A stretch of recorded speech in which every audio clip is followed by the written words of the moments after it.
I still don't see what the big deal is. Hey, a rule is a rule. And let's face it, without rules, there's chaos. Hi, welcome to the Blue Label Bar, where we have amazing poker games. Most of you know the rules of the house, but let's go over them one more time, because we did have a few changes. Rule 1. Automatic buy-in late rule.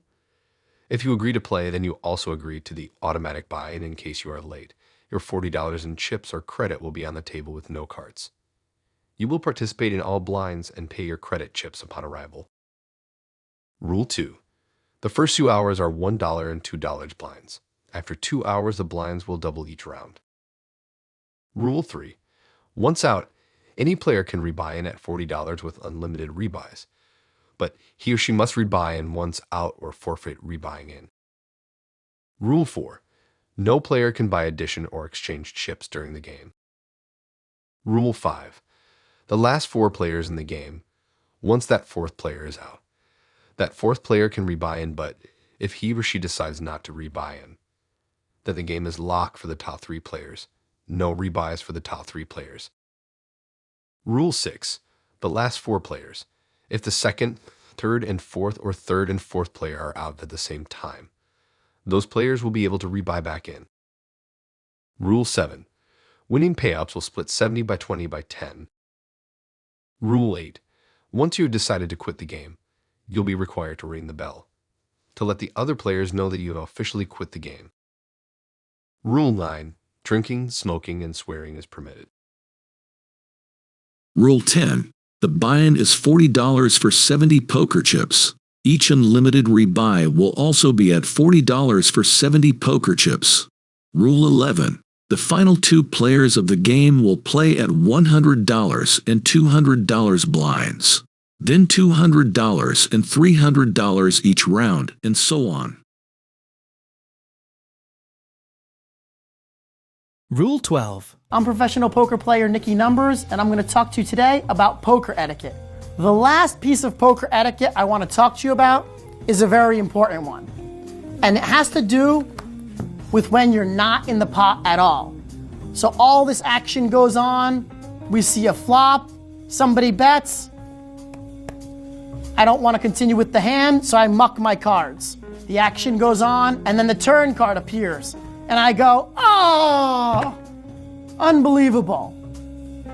Where I'm clearly indicating to the table that that card would have been a valuable one for me because my hand would have improved. You see people do this so regularly at the table pre-flop, when they muck 2 cards that were not a playable hand, and then they look at the flop and they see that they would have connected. They would have made 2 pair, or they would have made a flush, or a straight, or trips, or a full house, or whatever strong hand they would have made if they played, but they didn't.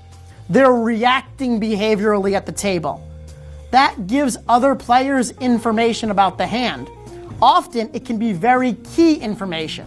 Giving away information about the hand while it's still going on, especially when you're not in the hand, is some of the worst poker etiquette that you can have at the table. Even worse than that is actually talking about the cards that you folded. So instead of just sighing and reacting that you would have improved your hand, actually talking about it is so much worse. People regularly at the table whisper like, I folded 2 clubs, all loud, because they're not in the hand, so they don't have any vested interest in protecting the secret of their cards. If they were in the hand, obviously they would shut up about it, but they're not in the hand. So they're choosing to be disrespectful to the other players who are in the hand and potentially giving an information edge to one or all of those players in the pot. If somebody's seated next to you that's in the hand, they might hear the whisper while someone else might not. That's unfair because it's a disadvantage to some of the players at the table. When you fold a hand and you're no longer involved in the action, do not talk about the hand while it's going on. It doesn't matter what you folded. It doesn't matter that you were or were not in the pot. None of that matters. While a hand is going on, don't discuss it. That's the best policy you could possibly have from a poker etiquette standpoint. Rule 13. In the event of you leaving the game early and still having poker chips, you have one option.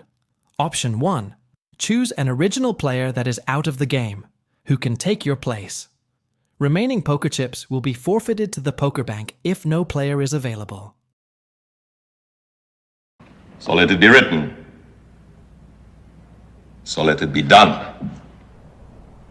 So let it be written. What do you want to do?